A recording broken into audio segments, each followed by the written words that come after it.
Hello my dear learners, बिल्कुल एक नए वीडियो में आप सभी को स्वागत करता हूं। यह जो वीडियो है क्लास 12 के स्टूडेंट के लिए है। सब्जेक्ट हो रहा है हिस्ट्री और मैं ABTS सोल्व लेकर आया हूं और सेट हो रहा है 8। यदि आप इसके पहले के वीडियो नहीं देखे हैं तो हमारे चैनल के प्लेलिस्ट में जाकर देख सकते हैं, जिसका नाम लिखा हुआ है WB क्लास 12 ABTS सोल्व 2025। अभी तक मैंने 7 सेट अपलोड कर दिया हूं। आपने अभी देखा है कि आपका न्यू ABTA आया है 2025 का, और मैं पिछले कितने वर्षों से पढ़ा के देख रहा हूँ कि डायरेक्ट ABTA से क्वेश्चन आते हैं। तो आप डायरेक्ट ABTA सोल्व ज़रूर करिए, ये बहुत ही इम्पोर्टेंट है आपके एग्ज़ाम के लिए, 2025 एग्ज़ाम के लिए। यदि आप इसका PDF चाहते हैं तो इस वीडियो के डिस्क्रिप्शन में मेरा व्हाट्सअप नंबर दिया गया है, वहाँ से जुड़कर कुछ टर्म्स एंड कंडीशन पर आपको PDF भी ज़रूर प्रोवाइड किया जाएगा। यह जो वीडियो होगा, यह जो मैंने ABTA सोल्व किया हूँ, हिंदी और इंग्लिश दोनों ही मीडियम में है, तो किसी भी हिंदी और इंग्लिश मीडियम के स्टूडेंट के लिए प्रॉब्लम नहीं होगा। तो चलिए हम लोग पहला क्वेश्चन देख लेते हैं। मैं हिंदी मीडियम को डिस्कस कर दूंगा। अगर यदि इसमें से आपको कोई भी क्वेश्चन का आंसर गलत लग रहा है तो कमेंट करके ज़रूर बताइएगा, मैं उसे वेरीफाई करके उसके आंसर ज़रूर दे दूँगा। चलिए पहला क्वेश्चन हम लोग देख लेते हैं। इंग्लिश मीडियम वालों का आंसर नीचे रहेगा। जीवनेर जीवनेर जल सागरे किसकी आत्मकथा है? तो मन्ना दे का है। इम्पेरियम शब्द है तो एक लैटिन शब्द है।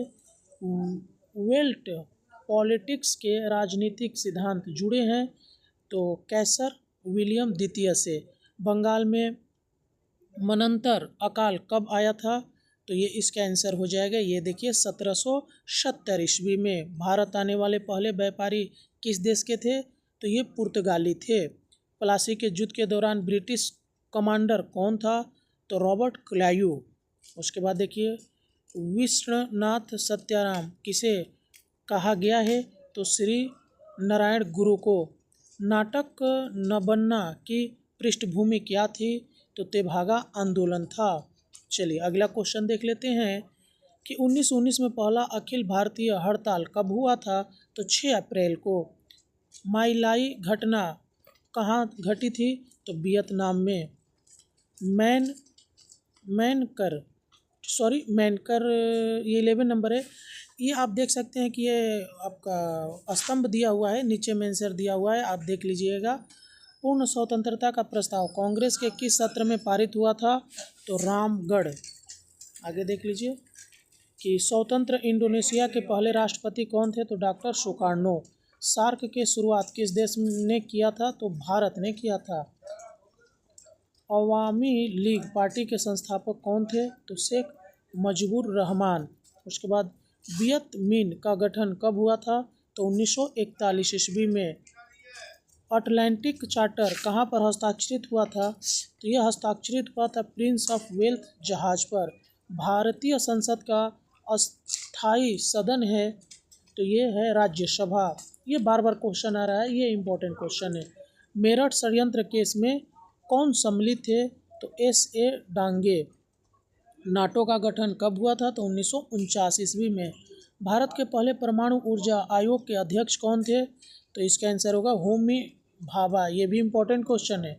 फुलटन भाषण किसने दिया था? तो चर्चिल ने।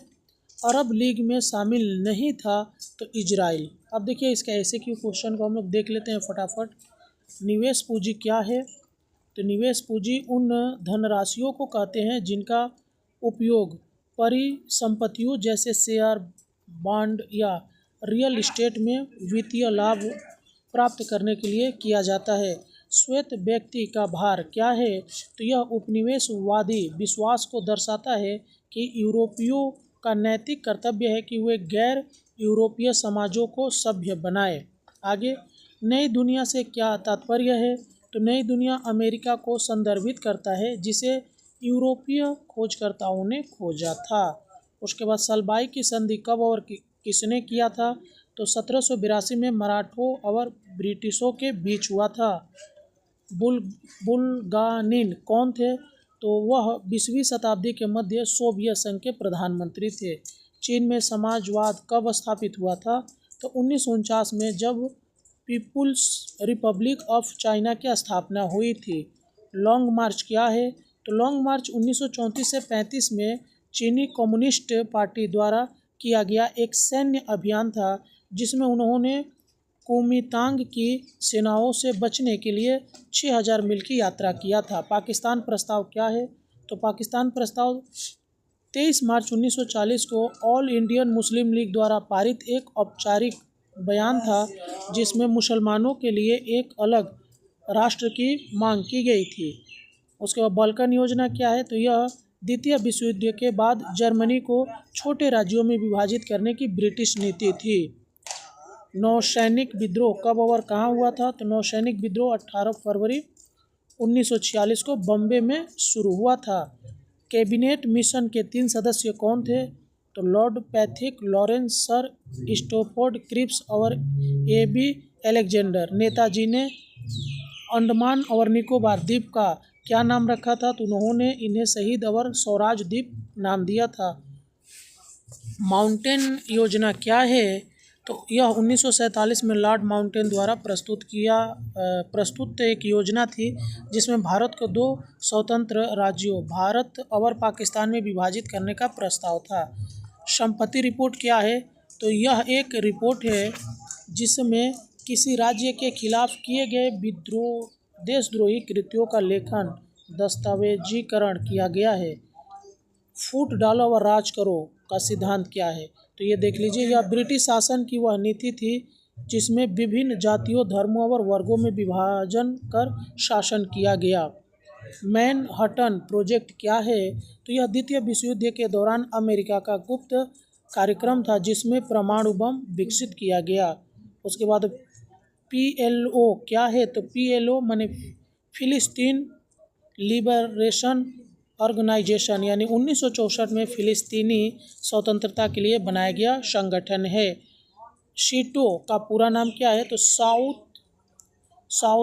South East Asian Treaty Organization. उसके बाद है फिलिस्तीन मुक्ति संगठन का नेता कौन था? तो यासर आराफत। उसके बाद शीत युद्ध शब्द का पहली बार उपयोग किसने किया था? तो सबसे पहले जॉर्ज ऑरवेल ने 1945 में और बाद में इसे बर्नार्ड बारूच ने लोकप्रिय किया था। कुओमितांग क्या है? तो यह चीन की राष्ट्रवादी राजनीति पार्टी थी जिसका नेतृत्व चियांग काई शेक ने किया था। आगे, क्यूबन मिसाइल संकट कब हुआ था? तो यह अक्टूबर 1962 में हुआ था। गुट निरपेक्ष नीति से आप क्या तात्पर्य है? तो यह एक ऐसी विदेश नीति है जिसमें कोई भी राष्ट्र किसी भी प्रमुख शक्ति यानी गुट अमेरिका या सोवियत संघ का पक्ष नहीं ले सकता, विशेष रूप से शीत युद्ध के दौरान। और बाकी जो इंग्लिश मीडियम वालों को मैं ऊपर क्रॉप करके ऊपर आपको कर देता हूँ, आप लोग इसे देख लीजिएगा। ये देख लीजिए।